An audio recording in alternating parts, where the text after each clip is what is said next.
بسم الله والصلاة والسلام على رسول الله. مرحبا بكم يا حباباتي، ان شاء الله الفيديو تاعي هذا يلقاكم بخير وبصحة مليحة ان شاء الله وهانيين. واليوم واش جيت لحباباتي، جيت ندير لهم اليوم، جبت لكم وصفة. شوفوا معايا الوصفة هذه بربي ان شاء الله تعجبكم. عندنا البطاطا مقصوصة هكا دي كوب صغار، نتوما تحبوا تقصوها هكا، تحبوا تقصوها دي طرونش كيما تحبوا. انا لهنا اللي عندي البصله تاني قصيتها هكا كيما تشطيتها. وعندي لهنا المرقاس. المرقاس الوصفه هذه راهي ما تطلبش المرقاس بزاف، عندكم حاجه قليله برك ديروها، راهي تطلق على المواد هذه، راهي تجي تهبل، تجيكم وصفه بنينه تهبل. ولا هنا واش عندنا؟ هنا عندي الملح، الفلفل الكحل، عندي الكركم والزعيتره، وعندي معدنوس مرحي. دركا نروحوا للوصفه تاعنا. الا هنا يا حباباتي واش نديرو؟ نحطوا المرقاس تاعنا نقليوه في المقله.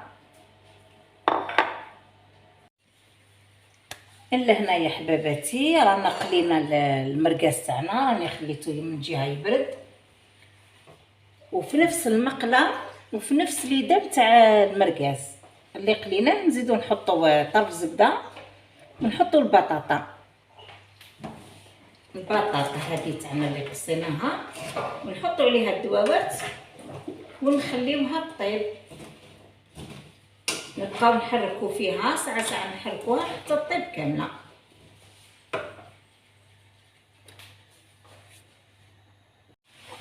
دركا لهنا كي دارت شويه، شحطت شويه، مازالت خضره، مازالت ما طابتش، نحط لها البصل،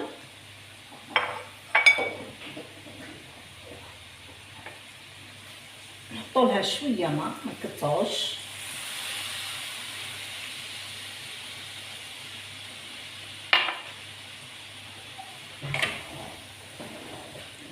ونخليوها تزيد طيب. البصله اللي يحب البصله بزاف يكثر لها.